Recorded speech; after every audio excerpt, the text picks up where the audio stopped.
మంచిదండి. తలవంచుకుని చిన్న ప్రార్థన చేస్తున్న వాక్యానికి వెళ్దాం. పరిశుద్ధ మహాగరుడ, మీ ఘనమైనమైన శ్రేష్టమైన నామానికి కృతజ్ఞతలు స్తోత్రాలు చెల్లిస్తున్నాను. మరొకసారి నాయన ఇటు రీతిగా నేను అందరినీ సజీలకలు దాచినాను. మరలా నీ సన్నిధిలో చేరు మీ యొక్క మాటలు నాయన వినడానికి మీరు ఇచ్చిన గొప్ప భాగ్యాన్ని బట్టి కృతజ్ఞతలు స్తోత్రాలు చెల్లించుకుంటున్నాను. ఇదిగో నాయన నీ విలువైన మాటలోనికి ఆయన వెళ్ళబోతుండగా మా హృదయాలను ఆయన సిద్ధపరచుకొని నీ మాటల తట్టు నాయన మా హృదయాలను తిప్పుకుని ఆయన మాలో ఉన్న మలినాన్ని మాలో ఉన్న లోపాలను ఆయన సరిచేసుకునగలటకు నీ వైపు నాయన మా హృదయాలు తిరగగలటకు అటు కృపను మా భాగ్యాన్ని అనుగ్రహించున్నాను. అలాగే చెప్పాను నన్ను తగ్గించుకుని నీ వాక్యాన్ని హెచ్చించగలటకు నేను మహిమపరచగలటకు అటు కృపను మా భాగ్యాన్ని అనుగ్రహించుకుని క్రీస్తు అతి పరిశుద్ధమైన ప్రార్థన మనం గడి వేడుకుంటాం. ఆమె పురోషం అందరికీ ప్రభు రక్షణ క్రీస్తునామంలో వందనాలు చేస్తున్నాడు. మంచిది. మనం ఏ విషయాన్ని గురించి మాట్లాడుకుంటున్నాం? ఆత్మీయ యుద్ధం అలాగే క్రైస్తవుని పోరాటం అనే విషయాల గురించి మాట్లాడుకుంటున్నాం. పోయిన ఆదివారం దేని గురించి మాట్లాడుకున్నాం? ఏం చేద్దాం చెప్పండి తల్లిదండ్రులారా, మీ పిల్లలకి ఏం చేద్దాం? కోపాన్ని రేపకుండా ఉండాలి. ఓకేనా? ఎఫ్ఎస్సి రాసిన పత్రిక 6వ అధ్యాయం 5వ వచనం. ఎఫ్ఎస్సి రాసిన పత్రిక 6వ అధ్యాయం 5వ వచనంలో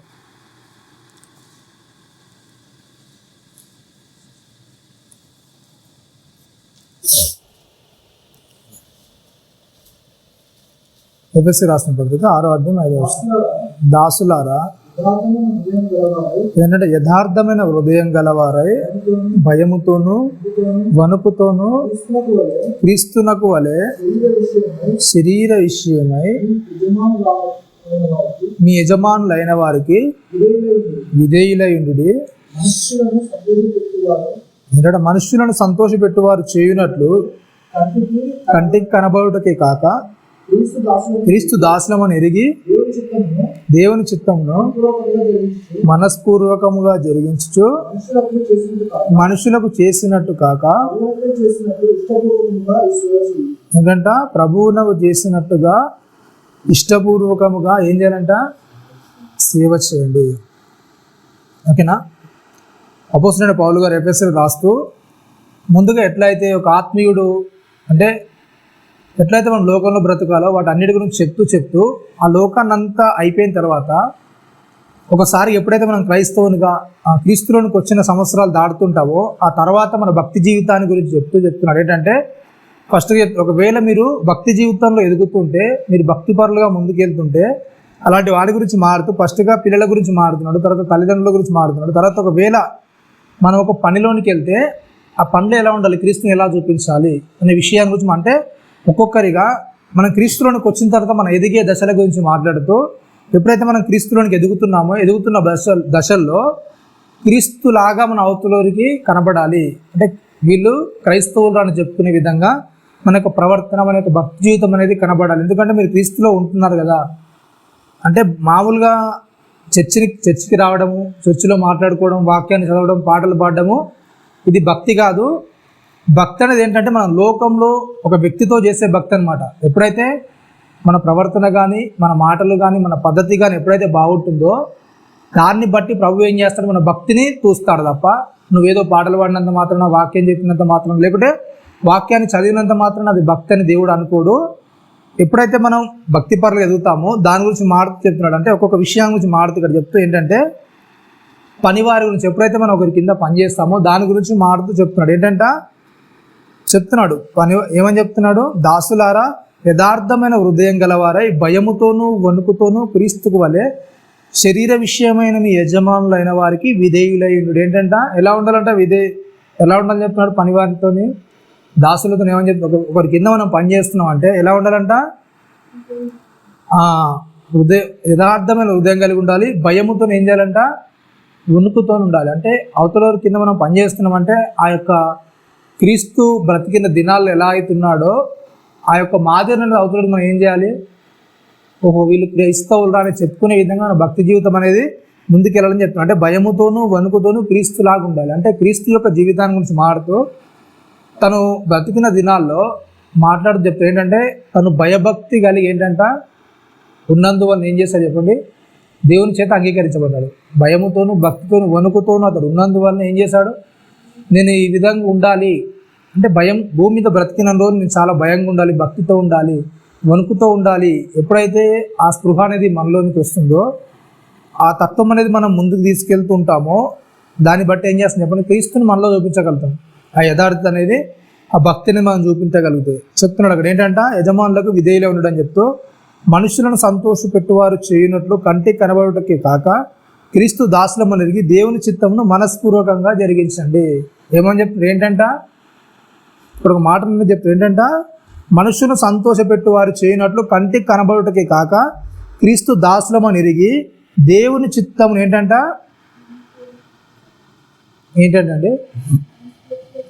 దేవుని చిత్తం ఏంటంట, ఏమని చెప్తున్నాడు అక్కడ, కంటికి కనబడే లాగా చేయొద్దు, కానీ మీరు ఏం చేయాలంట, దేవుని చిత్తం మనస్ఫూర్తిగా చేయండి. అసలు దేవుని చిత్తం ఏంటి అసలు? మరి దేవుని చిత్తం అంటే ఏంటండి, చాలామంది దేవుని చిత్తం అనగా ఏమనుకుంటారంటే ఒక సువార్త ప్రకటించడమా, లేకుంటే ఒక పాటలు పాడటమా, లేకుంటే ఇంకో విధంగా సభలు నిర్వహించడమా, లేకుంటే ఇంకో విధంగా పెద్ద పెద్ద వాటిని నిర్వహించేసి కరపత్రాలు పనిచేసి ఇంకేదో విధంగా దానాలు చేసేసి దాన్ని బట్టి ఏమనుకుంటారు చెప్పండి, అది దేవుని చిత్తాన్ని నెరవేరుస్తున్నాను అనుకుంటారు. కానీ అది దేవుని చిత్తంగా ఏంటి చెప్పండి, దేవుని పనిలో ఒక భాగం అంతే. అది నువ్వు కరపత్రాలు వంచడమా, లేకుంటే నువ్వు ఒకరికి పిలుపునియడమా, లేకుంటే ఒకరికి సువార్త చెప్పడమా, లేకుంటే ఎవరికైనా నువ్వు సేవ చేయడమా, అదంతా కూడా ఏంటి చెప్పండి, దేవుని పనిలో ఒక భాగము. దేవుని చిత్తం ఏంటంటే నువ్వు దేంట్లో ఉంటున్నావో ఆ పనిని బట్టి, నువ్వు ఏ పని అయితే జరిగిస్తున్నావో ఆ పనిని బట్టి నువ్వు ఎలా చేయాలంట, నువ్వు ఏ పనిలో ఉన్నా సరే, ఒక కొడుకుగా ఉంటే ఆ కొడుకు పని సక్రమంగా నిర్వర్తించాలి, ఒక తల్లిదండ్రులుగా ఉంటే ఆ తల్లిదండ్రుల పని సక్రమంగా నిర్వర్తించాలి, ఒక దాసునిగా ఒక పనివానిగా నువ్వు ఉంటే ఆ పని అనేది నువ్వు ఏం చేయాలి చెప్పండి, నువ్వు దేంట్లో ఉన్నా సరే దాంట్లో నీ యొక్క బుద్ధి కానీ నీ యొక్క శక్తి కానీ దాన్ని ఏం చేయాలి చెప్పండి, సంపూర్ణంగా నీ స్థాయిని బట్టి నీ స్తోమతను బట్టి దాన్ని కంపల్సరీ ఏం చేయాలి అక్కడ వినియోగించగలగాలి. ఎప్పుడైతే ఒకరి కింద మనం పనిచేస్తున్నామో, లేకుంటే ఒకరికి మనం సేవకులు ఉంటామో, దాన్ని మనం ఏం చేయాలి చెప్పండి, పరిపూర్ణంగా మన చేతనంత మట్టుకు కూడా అవతలకి ఏం చేయాలి చెప్పండి, మీరనేది చేయాలి. ఓకేనా, రైట్. యాకోబు గారు రాస్తే ఒక మాట చెప్తాడు, 4వ అధ్యాయంలో ఒకసారి చూడండి.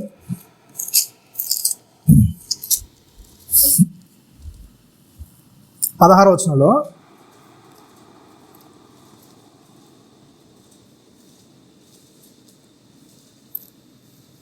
యాకోబు రాసిన పత్రిక 4వ అధ్యాయం 16వ వచనంలో ఒక మాట అనేది అంటాడు, చూడండి అక్కడ,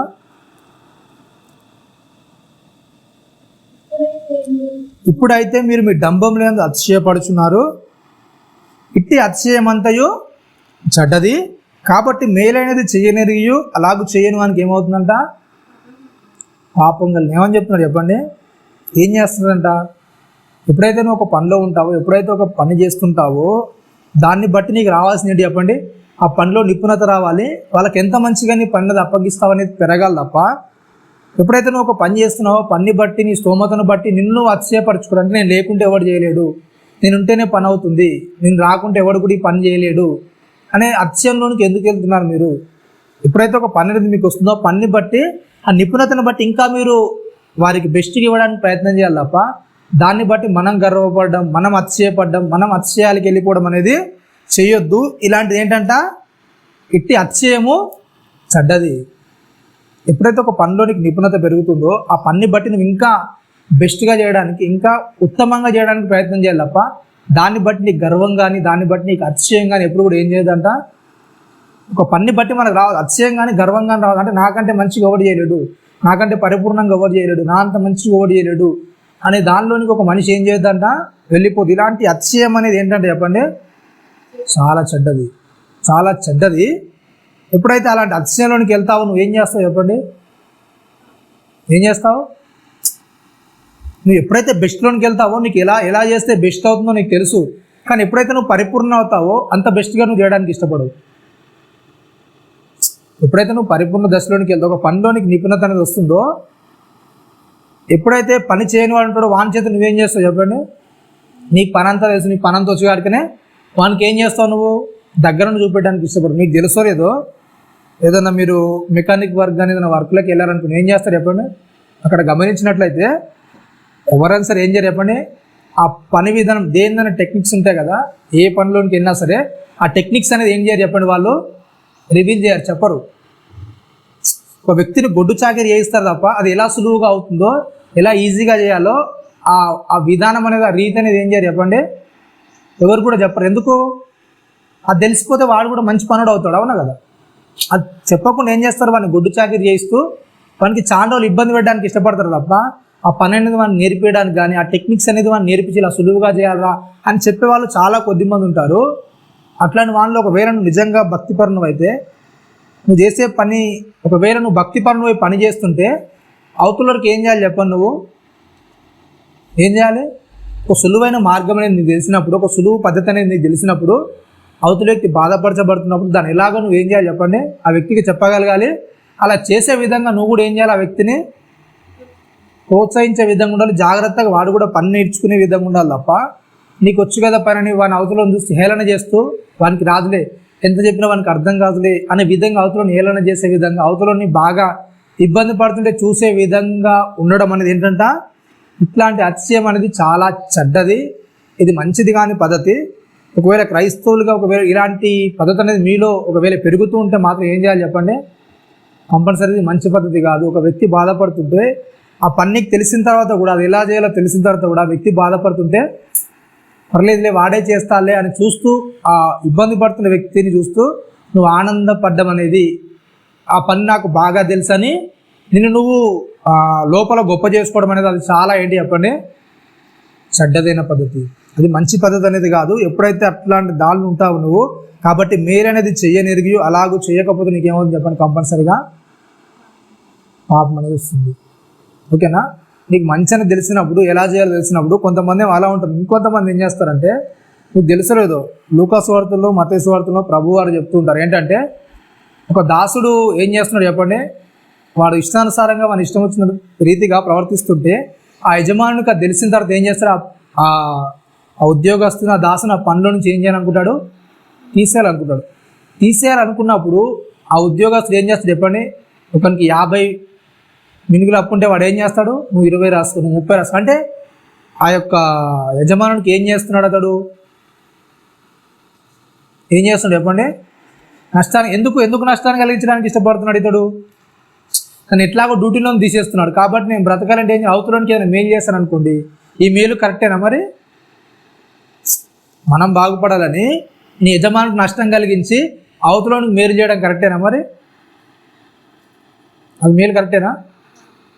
నేను చెప్పండి, మనం ఎక్కడున్నా కానీ ఎలా ఉన్నా కానీ మన యొక్క హృదయం అనేది ఎలా ఉండాలంట, యథార్థంగా ఉండాలి. మన పని చేసే విధానం అనేది చాలా స్పష్టంగా నిష్కపటంగా ఎప్పుడైతే అట్లాంటి పరిస్థితుల్లో ఉంటుందో దాన్ని బట్టి అవతలానికి ఎప్పుడు కూడా మనం ఏం చేయాలి చెప్పండి, నష్టపరిచే పని మాత్రం ఎప్పుడు. ఒకరి కింద మనం పని చేస్తున్నాం అంటే వానికి ఆ పని వల్ల నష్టం కలుగుతుందంటే ఏం చేయాలి చెప్పండి, మనం అలా జరగకుండా చూసుకోవాలి. ఆ విధంగా చూసుకోకుండా ఉండాల్సిన బాధ్యత అంతా కూడా ఎవరు చెప్పండి, ఒక పని చేస్తున్నాం అంటే ఆ పనిలో బాధ్యత అంతా కూడా మనది ఉంటుంది. కాబట్టి ఏంటంటే చాలా జాగ్రత్తగా ఉండాలి. ఒకవేళ అది తెలిసిన తర్వాత కూడా కానీ నష్టం జరిగిన అయితే నాకు అవుతుందా, అవునా కదా, యజమానులే పెడతారు కదా, మనకేమవుతుంది, అది నష్టం అవుతుందని తెలిసిన తర్వాత కూడా వాళ్ళ చేత కావాలని ఇబ్బంది పెట్టించే విధంగా ఎప్పుడైతే చేస్తామో అట్లా చేస్తే కూడా ఏంటంటే మనకు ఏమవుతుంది చెప్పండి, పాపం అనేది కలుగుతుంది. అంటే తెలిసిన తర్వాత కూడా ఆ తప్పు నువ్వు సరి చేయకుండా అలాగే కానీ నేనైతే నష్టపోను కదా అని ఎప్పుడైతే మనం అనుకుంటామో దాన్ని బట్టి కూడా మనకి ఏమవుతుంది చెప్పండి, ఆ పాపం అనేది మనకు కలుగుతుంది. కాబట్టి చాలా జాగ్రత్తగా అనేది ఉండాలి. పేతురు రాసిన పత్రిక 2వ అధ్యాయం 18వ వచనం నుంచి చూడండి. పేతురు రాసిన పత్రిక మొదటి పత్రిక 2వ అధ్యాయం 18వ వచనం నుంచి.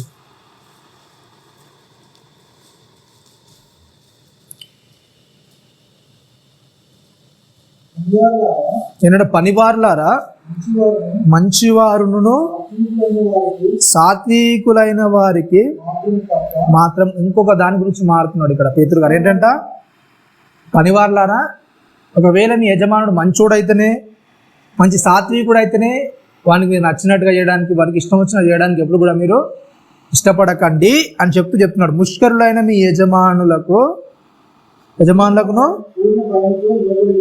ఏంటంట, ఎలాంటి వాళ్ళకి చెప్తున్నాడు, ముష్కరులు అంటే ఏంటి చెప్పండి, చెడ్డోళ్ళు. అంటే ఒక మాటకు చెప్తే వినరు, ఒక పని చెప్తే వాళ్ళకి అంటే ఆ పని ఎలా చేయాలో మనకు తెలుసు, కానీ దాని గురించి చెప్తే కూడా వాళ్ళు ఏం చేయరు చెప్పండి, ఏం చేయరు, వినరు. నాకు ఇలానే చేయంటారు. అలా చేస్తే నష్టం కలుగుతుంది అని చెప్పినా కానీ వాళ్ళు ఏం చేయరు, లేదు నాకు ఇలానే కావాలి, ఇలా చేస్తేనే బాగుంటుందని వాళ్ళు ఏం చేస్తారు, మిమ్మల్ని ఇబ్బంది పెడతారు. తప్పని తెలుసు, అలా చేస్తే పొరపాటు అవుతుందని తెలుసు, అయినా కానీ వాళ్ళు ఏం చేస్తారు, ఇబ్బంది పెడతారు, మిమ్మల్ని అలా చేయని చెప్తారు. కాబట్టి మీరు ఏం చేయండి, వాళ్ళకి విధేయులు, వాళ్ళు చెప్పినట్టేనండి. ఓకేనా? ఒకవేళ ముష్కర్లు అయితే మంచి వాళ్ళకే కాదు, మీరు ఒకవేళ మంచోళ్ళు అనుకోండి, వాళ్ళకి లోబడ్డం కాదు, వాళ్ళు మంచోళ్ళు అండి, మా యజమానులు మంచోళ్ళు కనుక వాళ్ళు ఏది చెప్పినా మేము చేస్తామండి అనే రీతిలో కాకుండా, చెడ్డోళ్ళు అయినా సరే మీ యజమానులు ఏం చేయండి, వాళ్ళకు ఏం చేయండి చెప్పండి, వాళ్ళకు లోబడి వాళ్ళు ఏది చెప్తే అది చేసే విధంగా ఏం చేయండి, పూర్ణ భయంతో వాళ్ళకి ఏం చేయండి, లోబడండి అని చెప్తున్నాడు. ఇంకా 19వ వచనంలో మాట చెప్తాడు, ఇంకా కొనసాగిస్తూ, ఎవడైనను అన్యాయంగా శ్రమ పొందుచు దేవుని గూర్చిన మనస్సాక్షి కలిగి దుఃఖం సహించిన ఎడల ఏంటంటే అది హితమగును. ఏంటంట, ఎవడైనను ఏంటంట, దేవుని గూర్చిన మనస్సాక్షి కలిగి దుఃఖం సహిస్తే ఏమవుతుందంట, అది ఏమవుతుంది చెప్పండి, మంచిది అవుతుంది. నీకు దేవుని మనస్సాక్షిని నువ్వు అంత మంచి చేస్తున్నావు, అయినా నీకు చెడు జరుగుతుంది అనుకోండి, అయినా వాళ్ళు ఇబ్బంది పెడుతున్నారు అనుకోండి, దానివల్ల నీకు ఏమవుతుంది చెప్పండి, మంచి అవుతుంది, అది నీకు హితమే అవుతుంది తప్ప ఏ మాత్రం కూడా ఏం చేయదు, నీకు హాని కలిగించదు, ఏ మాత్రం కూడా నీకు హాని చేయదు. కానీ ఎప్పుడైతే దాని గురించి మాట చెప్తాడు ఇంకా, తప్పిదమ్మనకాయ దెబ్బలు తిన్నప్పుడు మీరు సహించిన మీకు ఏమి గణము, మేలు చేసి బాధపడినప్పుడు మీరు సహించిన అది దేవునికి హితమగును. ఇందుకు మీరు ఏంటంట, ఎందుకు విలువబడ్డామంట, దేనికి చెప్పండి, మేలు చేసిన తర్వాత కూడా మళ్ళీ ఏం చేస్తారు చెప్పండి, ఏం చేస్తారు, మేలు చేసిన తర్వాత కూడా ఇబ్బందికి గురి చేస్తారు, మేలు చేసిన తర్వాత కూడా ఏం చేస్తారు, మనల్ని హింసించడానికి ప్రయత్నిస్తారు, మేలు చేసిన తర్వాత కూడా మనకి ఎన్నో ఇబ్బందులను ఎదురవుతాయి. అలాంటి ఇబ్బందులు తట్టుకోవడానికి మీరు ఏం చేస్తారంట, ఏంటంటే చెప్పండి, మీకు తెలుసో లేదో అసలు ఇబ్బందులు అంటే ఏంటి అసలు, ఓకేనా? ఇక్కడ రాస్తూ పేతురు గారు ఏమని చెప్తున్నారంటే, తప్పిదమ్మనకై దెబ్బలు తిన్నప్పుడు మీరు సహించినట్లు మీకు ఏం గణము. ఓకేనా? మీరు మిస్టేక్ చేసినప్పుడు తిడితే మీకు ఏమన్నా ఏమవుతుంది చెప్పండి, నువ్వు తప్పు చేసావు, వాడు సరిపోయింది. ఓకేనా? అట్లా కాకుండా నువ్వు తప్పు చేసినా నేను తిడుతుంటే ఎంతమంది ఒప్పుకుంటారు, ఎంతమంది ఒప్పుకుంటారు చెప్పండి?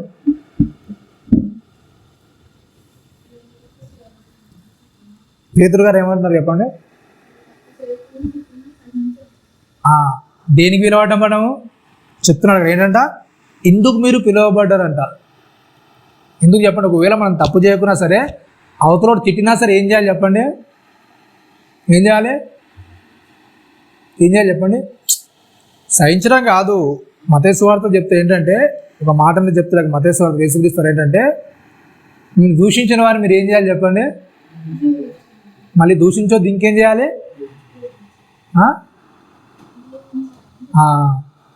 ఓకేనా? రైట్. మనం ఊరికైనా వాడిని తిట్టి, ఊరికైనా మన మీద దెబ్బలాడి, అలాంటి వారిని మనం ఎదురు మాట్లాడకుండా దీవించే స్థాయిలో మనం వెళ్ళామా? పేతురు గారు చెప్పింది ఏంటంటే, ఇందుకు మీరు పిలువబడ్డారు అంటున్నాడు. ఎందుకంట, అవతలోడు తిట్టినా సరే, మనల్ని ఇబ్బంది పెట్టినా సరే, అవతలోడు నువ్వు దూషించకుండా, ఒక మాట కూడా నువ్వు అనకుండా ఏం చేయాలంట, అవతలోడు ఏం చేయాలి, నువ్వు ఏం చేయాలి చెప్పండి, దీవించాలి. అంత స్థాయిలోనే మన భక్తి జీవితం అనేది ఎదిగిందా? అవతలో నేను ఊరికైనా ఉన్నా అంటే ఆ మాటను బట్టి మనం ఏం చేయొద్దంట, ఏం చేయాలి చెప్పండి, మీకు శ్రమ అనేది ఇబ్బంది అనేది అది ఇబ్బందే, ఎవరికైనా బాధనే ఉంటుంది. కానీ మీరు బాధపడుతున్నా కానీ ఏం చేయాలంట, ఆ క్రీస్తు తత్వం అనేది మీరు చూపించగలగాలి. అవతలో ఏ మాట అనకుండా ఉండాలి. అంటే ఏ మాట యథార్థం అంటే ఏంటంటే, బయటికి, ఎందుకంటే బయట ఏం తిట్టాం, కానీ ఏంటంటే లోపల కూడా ఆ వ్యక్తి గురించి ఏం చేయొద్దు, మనం ఏం చేయొద్దు చెప్పండి, ఏం చేయొద్దు. అవతలోడు తిట్టుంటే లోపల కూడా తిట్టుకుంటూ ఉంటారా? ఇంతలో ఉండరు. సరే బయటికి ఆడు గొప్పడు అనుకోండి, బయటికి ఏమనుకున్నా కానీ లోపల కూడా దాచుకొని మనం తిట్టకుండా ఉండగలుగుతారా? లోపల సంగతి పక్కడండి, కొద్దిగా వాడు దూరం వెళ్ళిన తర్వాత అవతలో చెప్పకుండా మనం తిట్టకుండా ఉండగలుగుతారు చెప్పండి? ఉంటారా ఉండదా? ఏమంటున్నాడు అక్కడ, ఎందుకు మీరు పిలవడారు, ఎందుకు పిలువబడ్డారంట. ఒకవేళ అవతలోడు తిట్టినా, అవతలోడు మేము ఇబ్బంది పెట్టినా, మీరు మాత్రం ఏం చేయాలంట, ఏం చేయాలి చెప్పండి? అందుకే అక్కడ చెప్తున్నాడు, ఫస్ట్ రాయిస్తూ, పనివారులారా మంచి వాళ్ళు ఉంటేనే, సాత్వికులు ఉంటేనే మీరు వాళ్ళతో ప్రేమగా పలకరించడానికి, ప్రేమగా మాట్లాడడానికి, వాళ్ళు రాగానే ప్రేమ ఉండడానికి ప్రయత్నం చేయడం కాదు. పని అన్న కాడ ఒకడు మంచోడు, ఒకడు చెడ్డోడు. ఒకవేళ చెడ్డోని దగ్గరికి వెళ్ళినా మీరు మంచోళ్ళతో ఎలాగైతే దోచుకుంటారో, మంచోళ్ళతో ఎలాగైతే మర్యాదపూర్వకంగా మాట్లాడతారో, మీ మీద కఠినంగా చేసేవాని మీద కూడా, మీతో కఠినంగా మాట్లాడే వారి మీద కూడా ఏం చేయాలంటే మీరు అలాగే ఉండండి. అట్లనే వాళ్ళతో ఎంతైతే ప్రేమగా ఉంటారో వీళ్ళతో కూడా ఏం చేయండి, అంతే ప్రేమగా నడుచుకోవాలంటే మీ ప్రేమ అనేది ఎప్పుడు కూడా ఏం చేయదు చెప్పండి, ఆ వ్యక్తి మాటల్ని బట్టి, ఆ వ్యక్తి యొక్క క్రియను బట్టి మీ ప్రేమ అనేది ఏం చేయొద్దు, ఏం చేయదు చెప్పండి. మనం చాలా వరకు మన యొక్క మెంటాలిటీ ఎలా ఉంటుందంటే, నేను ఊరికి ఎవరి జోలికి పోరండి, కానీ నా జోలికి వస్తే నేను ఏం చేయను చెప్పండి. నేను ఊరికి ఎవరి జోలికి, నాకు అసలు ఎవరితో గొడవ పెట్టుకోవాలని మెంటాలిటీ నాది కాదు, ఎవరితో నేను కూడా పగులు పెట్టడానికి ఇష్టపడను. కానీ ఊరికే నన్ను మాత్రం గెలిగించుకుంటే ఏం చేస్తాను చెప్పండి, అంతేనా కదా, అంతేనా కదా. ఊరికే నన్ను ఎవరైనా గెలికారనుకో నేను ఏం చేస్తాను, నేను మాత్రం ఊరుకోను. కానీ పేతురు గారు ఇక్కడ ఏం చెప్తున్నంటే, మీరు పిలువబడ్డది అందుకు, అసలు ఊరికే మిమ్మల్ని ఏం చేస్తారు, రెచ్చగొడతారు, మిమ్మల్ని ఇబ్బంది పెట్టడానికి ప్రయత్నం చేస్తారు. అట్లాంటి పరిస్థితుల్లో కూడా మీరు ఏం చేయాలి చెప్పండి, చాలా జాగ్రత్తగా ఉండండి. మీ భక్తి జీవితం ఏంటో వాళ్ళకి ఏం చేయాలి, చూపించాలి. అవునా? ఇప్పుడు భక్తి పరిణామం ఎలా తెలుస్తుంది చెప్పండి. యేసుక్రీస్తు వారి గురించి రాస్తూ యెషయా గ్రంథంలో ఉన్న మాట ఏంటంటే ఆయనను అంతగానం తిడుతున్నా, అంతగానం కొడుతున్నా, తన్నుతున్నా కానీ ఏంటంటే బొచ్చు కత్తిరించు అనేది ఒక గొర్రె అయితే ఎలాగైతే మౌనంగా ఉంటుందో, యేసుక్రీస్తు వారు ఏం చేస్తారంట, అవునా కదా. అంటే ఆయన తంతున్నారు, గుద్దుతున్నారు, తిడుతున్నారు, ఏదో ఒకటి చెప్పు సమాధానం ఏం చేస్తున్నారు, అలా ఏలైనా చేస్తూనే ఉన్నారు. అట్లాంటి పరిస్థితుల్లో కూడా క్రీస్తు ఏం చేయలేదు, ఏం చేయలేదు చెప్పండి, అవునా కదా. ఎదురు మాట్లాడలేదు, కొని ఎదురన్నా దూషించాడంటే దూషించలేదు, ఇది అంతా పక్క పెట్టేసేయండి, దూషించలేదు, ఏమనలేదు. కానీ ఆయన గురించి రాయబడిన మాట ఏంటంటే, తండ్రి వీళ్ళు ఏం చేస్తున్నారు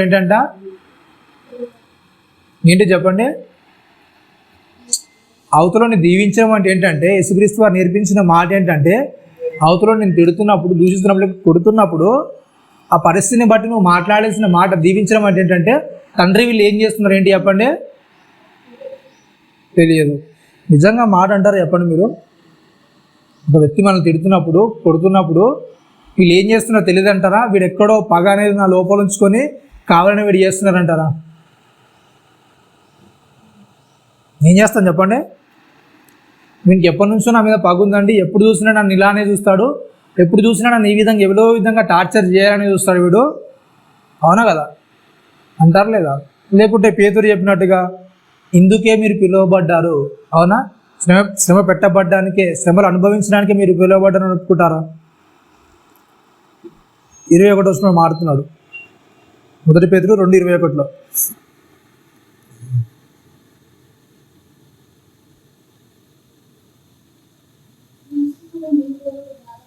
ఏంటంట, క్రీస్తు కూడా మీ కొరకు బాధపడి ఏంటంట, మీరు తన అడుగు జాడల యందు నడుచుకున్నట్లు ఏంటంట, మీకు మాదిరి ఉంచిపోయాను. ఏంటంటే ఆయన పాపం చేయలేదు, ఏంటంట చెప్తున్నాడు. ఇంకేంటంటే ఆయన పాపం చేయలేదంటే ఆయన యథార్థంగా బ్రతికాడు. ఎప్పుడు కూడా సరే ఎలా ఉన్నాడు చెప్పండి, యథార్థంగా. అంటే మనిషి ముంగటొకలా, మనిషి వెనుకొకలా, ఓకేనా. మనిషి కనబడ్డప్పుడు పని చేయడు, మనిషి కనబడనప్పుడు పని చేయకపోవడం, ఇట్లాంటిది ఏది కూడా లేదు. ఆయన ఎలా ఉన్నాడంట, పాపం లేకుండా ఉన్నాడు. ఇంకేంటంట ఆయన ఇంకేమని చెప్తున్నాడు ఏంటంటే, ఆయన నోట ఏంటంట ఏం లేదంట, కపటం లేదు. కపటం లేదంటే ఏంటండి, అంటే ఒక వ్యక్తి గురించి మనం ఏం చేస్తాం చెప్పండి, ఎదురుకున్న వ్యక్తిని ఏం చేస్తాం మనం, పొగుడుతాం, అవునా కదా. ఎదురుకున్న వ్యక్తిని ఏం చేస్తాం, మన ఎదురుగా వ్యక్తి ఉన్నాడు అనుకోండి, వాడు చెడ్డోడైనా సరే, మనకు నచ్చకున్నా సరే ఆ వ్యక్తిని ఏం చేస్తాం చెప్పండి, అవునా కదా, పొగిడేస్తాం. కానీ క్రీస్తు ఏం చేయలేదంట, అంటే లోపల మనసులో ఒకటి ఉంచుకొని బయటికి ఆ వ్యక్తిని పర్లేదు నువ్వు మంచోడు వేరా, ఓకేనా, వాడు చెడ్డోడైతే నువ్వు మంచోడు వేరా, మంచోడైతే వాడు మెతుకోడైతే మన తిట్టి ఏదైనా అనడానికి కూడా ఏం చేయాలంటే క్రీస్తు ఏం చేయాలి చెప్పండి. చాలామంది ఎలా ఉంటారంటే కొద్దిగా మెతుక అంటారు. మెతక అంటే ఏంటి చెప్పండి, మెతక మనసులు అంటారు. అవునా కదా? చాలా వ్యక్తులు ఏమంటారు అంటే మెతక మనసులు. అంటే మెతక మనసులు ఏంటంటే వాళ్ళు ఏమన్నా సరే ఏం చేయరు చెప్పండి, తిరిగి బదిలియరు. నువ్వేమన్నా కానీ వాళ్ళు ఏం చేయరు, ఏమన్నారు, తిడితే ఇట్టనులే, అవునా అంటే అన్నీలే అనుకుంటూ వెళ్ళిపోతారు కొంతమంది. వాళ్ళు ఏమనుకున్నా సరే మీరు వాళ్ళ మీద ఏం చేస్తారు, ఎగబడుతుంటారు కొంతమంది. అట్లాంటి వాళ్ళని ఏం చేస్తారు, ఇట్లా పచ్చి పులుసులో ఒక కరివేపాకులు ఏం చేస్తారు, ఆ వ్యక్తిని తీసేసి వాళ్ళు చాలా సులువుగా ఏం చేస్తారు, తిట్టడానికి, అనడానికి, ఎంత పెద్ద మాట అనడానికి ఏం చేస్తారు, వాళ్ళ మీద సిద్ధంగా ఉంటారు. ఎందుకు, వాడు ఏమనడు, మెత్తగా మనిషి. ఓకేనా? అట్లాంటి వాళ్ళు ఉన్నా సరే క్రీస్తు ఏం చేయలేదంట, కప్పటం అనేది లేదు. ప్రతి వాడితో ఎలా ఉన్నాడంట, చాలా బాగా జాగ్రత్తగానే ఉన్నాడంట. నెక్స్ట్ ఏంటంట,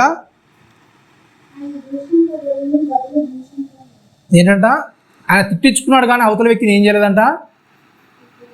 ఏంటి చెప్పండి, మీరు ఉంటారు ఎప్పుడన్నా? ఆయన ఏం చేసినట్ట, క్రీస్తు అవతల వ్యక్తి చేత తిట్లు తిన్నాడు కానీ ఈయన ఎప్పుడు కూడా ఒక వ్యక్తిని ఏం చేయలేదంట. మీరు నిజంగా అట్లున్నారు చెప్పండి, ఉన్నారు లేదండి? ఎప్పుడు మీరే తిట్లు తింటారా, మీరు కూడా తిడతారా?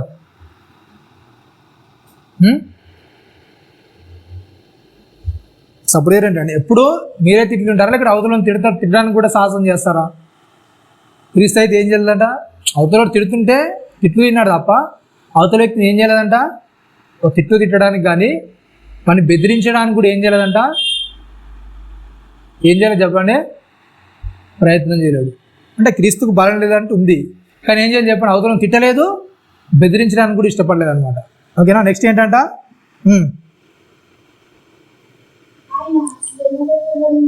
ఏంటంట, ఏం చేశారంట, ఫస్ట్ ఏంటంట, తిట్టులోని ఏం చేయలేదంట, తిట్టలే అని చెప్తున్నాడు. నెక్స్ట్ ఏంటంట,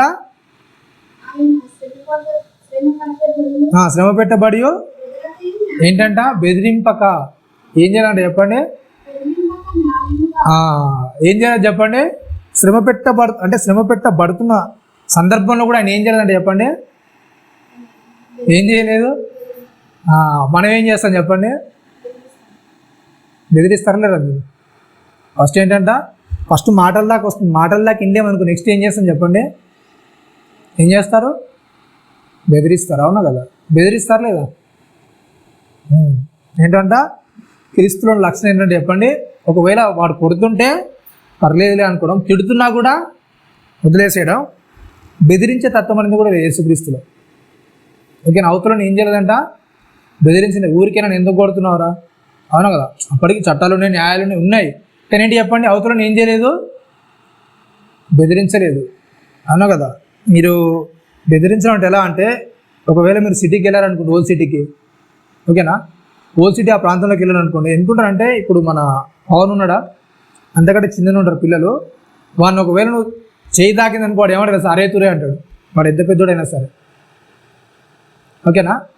అరే తురే అంటాడు. ఏం చేస్తాడు వాడిని, ఎందుకు ఏమన్నామంటే ఎందుకు చెప్పండి, వాడిని ఏమన్నా అంటే ఏం చేస్తారు, అక్కడున్న బస్తీ వాళ్ళు మొత్తం ఏం చేస్తారు, వస్తారు. ఓకేనా? అంటే యేసుక్రీస్తు వారిని బట్టి ఇంతమంది తిరుగుతున్నా కానీ ఆయన ఎవరిని బెదిరించినట్టు ఏం చేస్తున్నట్టు, వాళ్ళకి ఆయన ఏం నేర్పిస్తున్నట్టు.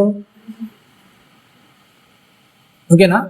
యేసుక్రీస్తు వారి వెంబట చాలామంది, అంటే యేసుక్రీస్తు ఎక్కడికి వెళ్ళినా కానీ ఆయన వెంబట ఏం చేశారు చెప్పండి, జనాలు గుంపులుగా వచ్చేసిన సందర్భాలు ఉన్నాయి.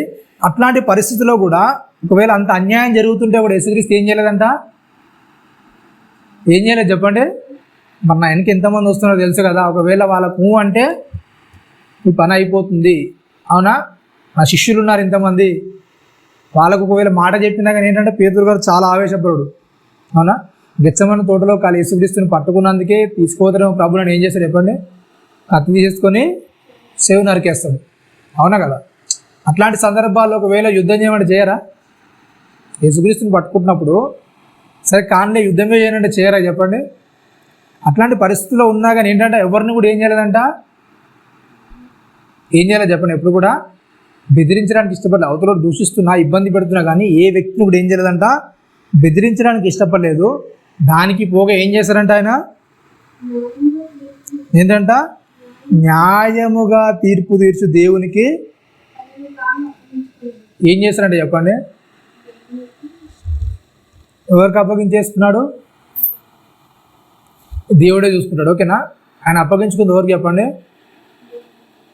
దేవునికి అప్పగించుకున్నాడు. నిజంగా మీ విషయాలు ఏదైనా అన్యాయం జరిగితే దేవుడే చూసుకుంటాడు అనుకుంటారా? దేవుని పని దేవుడు చేస్తాడు, మన పని మనం చేయాలంటారా?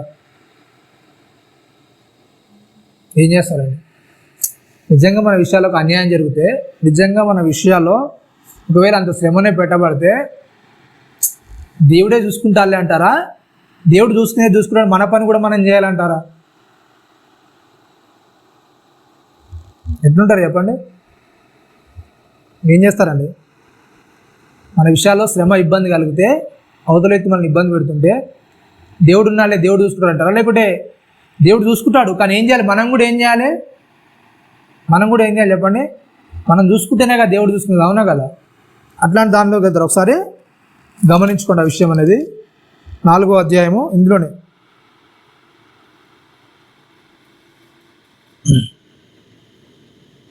16వ వచనం. 4వ అధ్యాయం ఏంటంటే, ఎవడైనను క్రైస్తవుడు అయినందుకు బాధ అనుభవించిన ఎడల అతడు సిగ్గుపరక ఆ పేరును బట్టియే ఏంటంటే చెప్పండి, ఏంటంట ఏమని చెప్తున్నాడండి? ఎవడైనాను క్రైస్తవుడు అయినందుకు ఏంటంట బాధ అనుభవించిన అతడు సిగ్గుపడక ఏం చేయాలంట? ఆ పేరును బట్టి ఏం చేయాలి చెప్పండి? ఏం చేయాలంట? ఒకవేళ నీకు బాధలు ఇబ్బందులు అవతలను చూస్తే నీకు ఏమనిపిస్తుంది చెప్పండి? నువ్వు సిగ్గుపరచబడుతున్నట్టు నీకు అనిపిస్తుంది, అవునా? సిగ్గుపడుతున్నట్టు నీకు అనిపిస్తుంది. అవతలోడు తిడుతుంటే, అవతలోడు నీ మీద అనవసరంగా తిడుతున్నా కానీ అందరి వ్యక్తులు చూసి ఎలా ఉంటుంది చెప్పండి? అందరం కూడా ఒక వ్యక్తిని వచ్చి తిడుతుంటే కొడుతుంటే ఎలా ఉంటుంది? ఎట్లుంటుంది చెప్పండి? అవునా? సిగ్గు అనిపిస్తుంది, అవమానం అనిపిస్తుంది. అట్లాంటి పరిస్థితుల్లో ఏంటంటే చెప్పండి, ఏం చేయాలి? నువ్వు ఏం చేయాలండి? ఏమని చెప్తున్నాడు అక్కడ? ఎవడైనాను క్రైస్తవుడు అయినందుకు బాధ అనుభవించినాడు అతడు సిగ్గుపడక ఆ పేరును బట్టి దేవుని ఏం చేయాలంట? మహిమపరచాలి. మీకు తెలుసు యూట్యూబ్లో ఒకసారి కొట్టిందంటే క్రీస్తు కొరకు సువార్త చేసేవాళ్ళు, క్రీస్తు కొరకు ప్రకటించే వాళ్ళ జీవితం ఎలా ఉంటుందో ఒకసారి యూట్యూబ్లో మీరు కొట్టి చూడండి. ఎలా ఉంటుందంటే సువార్త ప్రకటిస్తుంటేనే వాళ్ళు ఏం చేస్తారు చెప్పండి? రోడ్డు మీద అడ్డుదాలు కొడుతుంటారు. అంటే మామూలు కొడితే వేరు, కొంతమంది చెప్పులతో కొట్టేస్తారు, కొంతమంది కాళ్ళతో దన్నేస్తారు. అయినా కానీ వాళ్ళు ఏం చేయరు చెప్పండి? వాళ్ళు ఎలాంటి ఇబ్బంది పడరు, వాళ్ళు ఎలాంటి కోపం అనేది తెచ్చుకోరు. ఏం చేస్తారు? మరలా బైబిల్ పట్టుకుని ఏం చేస్తారు చెప్పండి? మరలా ఏం చేస్తారు?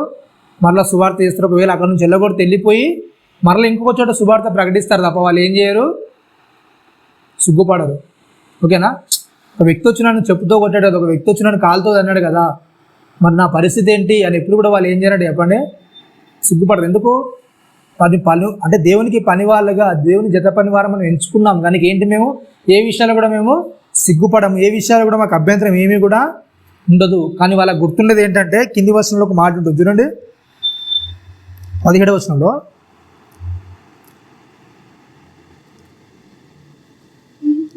ఏంటంటే తీర్పు దేవుని ఇంటి యొద్ద ఆరంభమగు కాలం వచ్చి ఉన్నది, అది మన యొద్దనే ఆరంభం అయితే దేవుని సువార్తకు అవిధైన వారి గతి ఏమవును? ఏంటట? మరియు నీతిమంతుడే రక్షింపబడట దుర్లభం అయితే భక్తిహీనుడు పాపియు ఎక్కడ నిలుతురు?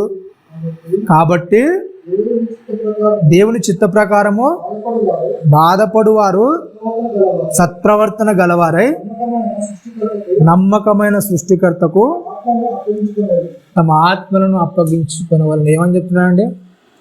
ఏంటంట? వాళ్ళకున్న భయము, వాళ్ళకున్న భక్తి ఏంటంటే చెప్పండి, ఒకవేళ తీర్పు అనేది దేవుని ఇంటి నుండే ప్రారంభం అయితే, దేవుని ఇల్లు అంటే ఏంటిది? దేవుని ఇల్లు అంటే ఏంటంటే సంఘమే.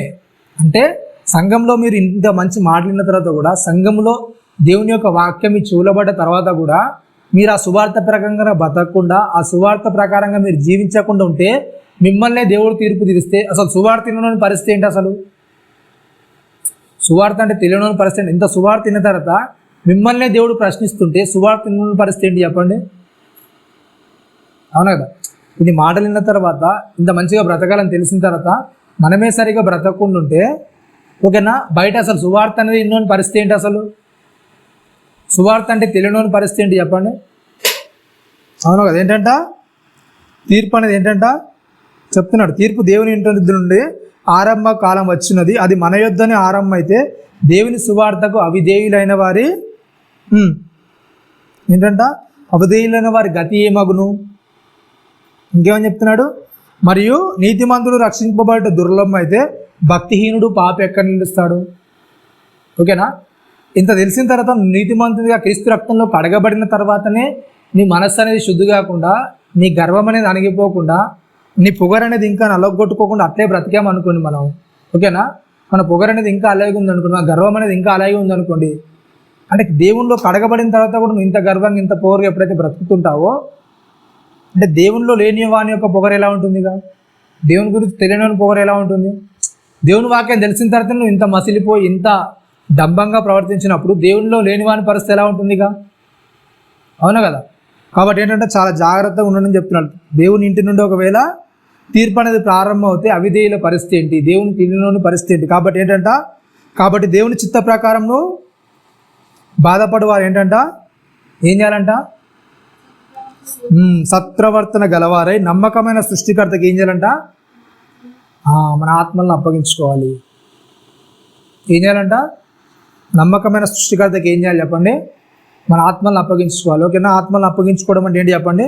కల్మషం లేకుండా క్రీస్తు ఎలాగైతే దేవునికి అప్పగించాడో ఆ విధంగా ఏం చేయాలి చెప్పండి? మన ఆత్మని ఏం చేయాలి చెప్పండి? అప్పగించుకోవాలి. కాబట్టి ఏంటంటే సత్ప్రవర్తన గలవారే ఉండాలి. చాలా జాగ్రత్తగా, మాన్యులుగా, అనింద్యులుగా ఎప్పుడైతే మనం ముందుకు సాగుతాం ఏం చేస్తాం చెప్పండి? ఆ దేవుని తీర్పు అనేది మనల్ని దాటి వెళ్ళిపోతుంది. ఓకేనా. ఎప్పుడైతే మనం అలా కాకుండా బ్రతుకుతామో తీర్పు అనేది ఎక్కడి నుంచి స్టార్ట్ అవుతుంది?